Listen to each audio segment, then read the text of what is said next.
अस्सलाम वालेकुम स्टूडेंट्स, उम्मीद करता हूँ कि आप लोग खैरियत से होंगे। आज की इस वीडियो में हम स्टार्ट करेंगे 10th class math new book मशक नंबर 3 के सवाल नंबर 5 को।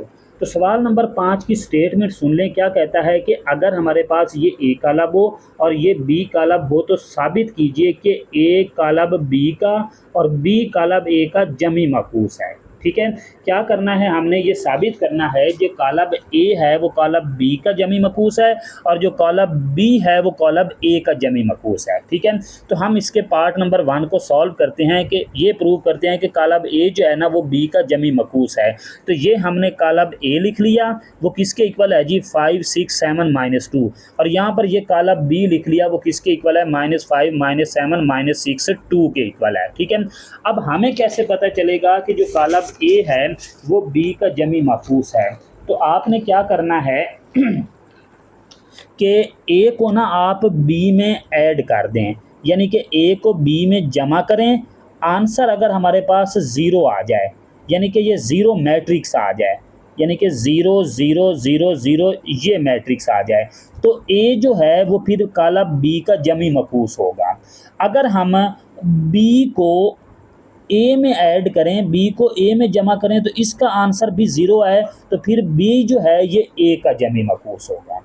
ओके जी, अब हम इसको सॉल्व करते हैं। सबसे पहले क्या किया हमने, ए को बी में क्या कर दिया जी, ऐड कर दिया, यानी कि ए जमा बी कर दिया। तो यहाँ पर ये हमारे पास ए कालब आ गया, आगे यहाँ पर प्लस का साइन, आगे ये बी का कालब आ गया। अब आपको पता है कि जो प्लस कालब को कैसे किया जाता है कि फर्स्ट को फर्स्ट में, सेकंड को सेकंड में, थर्ड को थर्ड में और फोर्थ को 4 एलिमेंट में जमा किया जाता है। ओके जी, तो ये क्या आ गया जी, 5 + -5 और 6 -6, 7 -7, -2 + 2।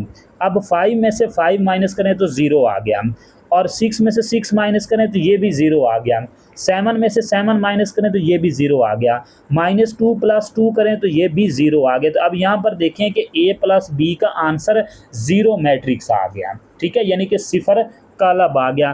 तो हम कह सकते हैं, यहाँ पर आपने ये स्टेटमेंट नहीं लिखनी बल्कि क्या लिखना है कि कालब ए कालब बी का जमी मकूस है। ठीक है, पस यहाँ पर लिख दें, पस कालब ए कालब बी का जमी मकूस है। ओके जी, तो यहाँ तक ही आपका पहला पार्ट मुकम्मल हो गया। अब हम चलते हैं इसके दूसरे पार्ट में। उसमें हमने क्या करना है कि बी को ए में प्लस करना है। यहाँ पर a + b किया है तो यहाँ पर b + a करेंगे, तो ये b + a = यहाँ पर ये हमारे पास b मैट्रिक्स आ गई, यानी कि b का कालब आ गया और ये हमारे पास a का कालब आ गया। ओके जी, अब ये -5 फर्स्ट एलिमेंट को फर्स्ट में जमा करें तो क्या आएगा, -5 + 5 -6 + 6 -7 + 7 2 -2। ओके जी, तो -5 + 5 आंसर क्या आ गया जी, 0, -6 + 6 आंसर 0, -7 + 7 आंसर 0, 2 -2 ये भी आंसर 0। तो अब देखें बी को अगर हमने ए में जमा किया तो हमारा कालब क्या आ गया जी, सिफर कालब आ गया। अगर बी को ए में ऐड करें तो आंसर 0 है, यानी कि सिफर कालब आए, तो बी जो है वो ए का क्या होगा, जमी मकूस होगा। तो आपने ये स्टेटमेंट नहीं लिखनी बल्कि क्या लिखना है, पस कालब बी कालब ए का जमी मकूस है। लें जी, यहाँ तक जो है ये हमारा क्वेश्चन नंबर 5 भी कंप्लीट हो गया। अब हम चलते हैं इसके क्वेश्चन नंबर 6 की तरफ। और क्वेश्चन नंबर 6 को सॉल्व करने से पहले आप लोगों से एक छोटी सी गुजारिश है कि अगर आप चैनल पे न्यू हैं तो काइंडली चैनल को सब्सक्राइब कर दें। जी, सवाल नंबर 6 है हमारे पास। अगर ये हमारे पास ए कालब हो और ये बी कालब हो तो तस्दीक कीजिए कि ए + बी का ट्रांसपोज जो है ये इक्वल आना चाहिए ए ट्रांसपोज + बी ट्रांसपोज। ठीक है, और सेकंड जो इसका पार्ट है वो है जी ए - बी का ट्रांसपोज जो है वो किसके इक्वल आना चाहिए, ए ट्रांसपोज - बी ट्रांसपोज है। अब अगर हमने पार्ट 1 को सॉल्व करना है ना तो इस साइड में, यानी कि लेफ्ट हैंड साइड में पहले हम ए और बी को ऐड करेंगे, यानी कि जमा करेंगे, फिर ट्रांसपोज लेंगे, और राइट हैंड साइड में पहले हम ट्रांसपोज लेंगे फिर इसको जमा करेंगे।